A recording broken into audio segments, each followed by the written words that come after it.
guerra no es entre Rusia y Ucrania. La guerra es entre Estados Unidos y Rusia, que es cosa muy diferente.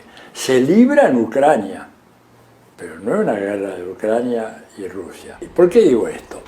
Porque hay numerosos documentos del gobierno de Estados Unidos, documentos oficiales, que ya del año 1992, fíjate, estamos hablando de 30 años atrás, están planteando que, disuelta la Unión Soviética, Rusia continúa siendo un problema. Hay un señor que escribió esto, hizo un informe muy detallado, muy completo, que para su desgracia se filtró a la prensa.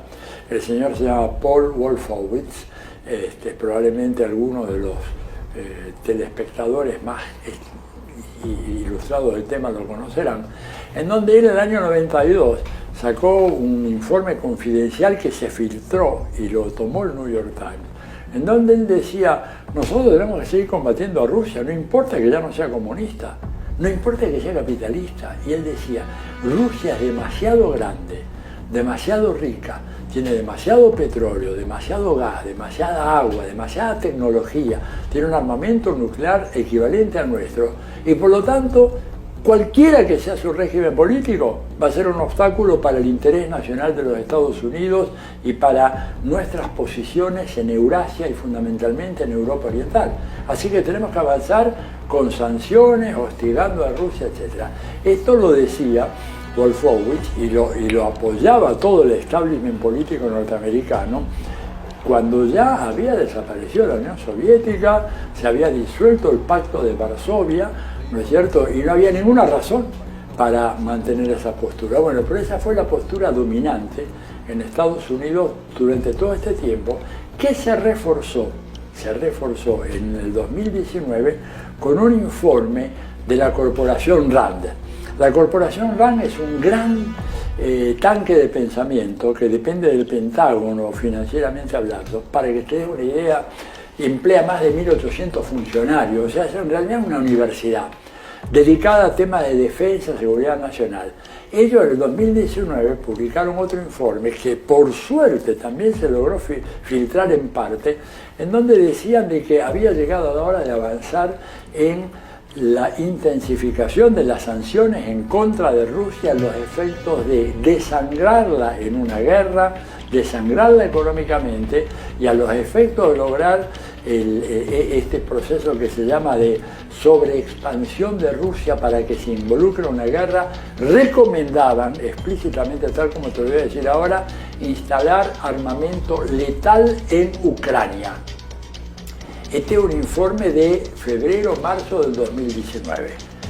Por eso, cuando se habla de la invasión de Putin, hay que tener todos estos elementos en consideración. En realidad, Putin está reaccionando a lo que era una agresión inminente recomendada por el más importante tanque de pensamiento del Departamento de Defensa de Estados Unidos. Y por eso te digo de que la guerra en realidad no es una guerra de Ucrania. A Ucrania la meten en la guerra.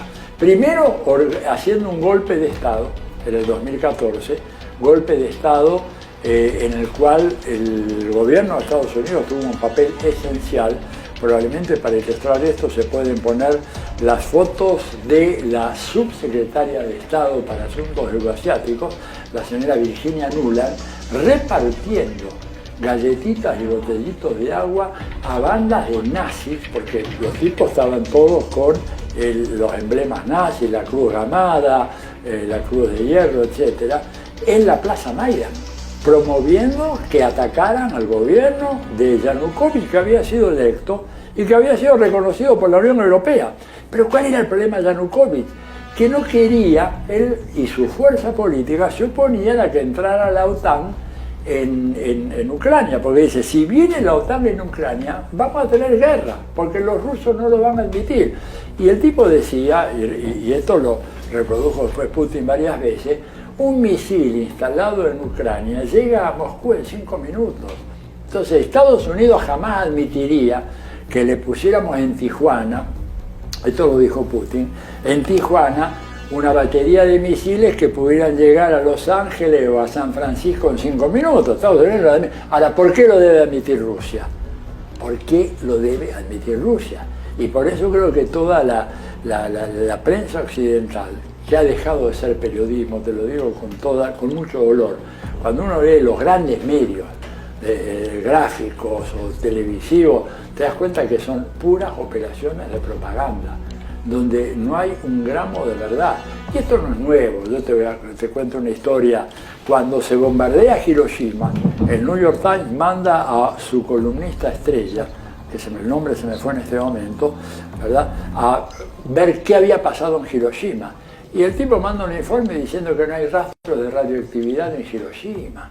Y eso lo publican en primera plana el New York Times el día 8 de agosto de 1945, 2 días después de que tiraron la bomba atómica en Hiroshima. O sea, en las guerras, como dicen los periodistas avesados, la primera víctima es la verdad.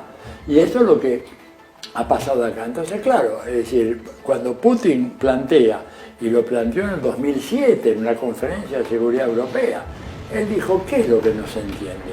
¿Por qué Rusia no tiene que aceptar, ¿verdad?, que le instalen misiles nucleares a pocos kilómetros de su frontera y Estados Unidos no? ¿Por qué Rusia no tiene ese mismo derecho? No hubo respuesta.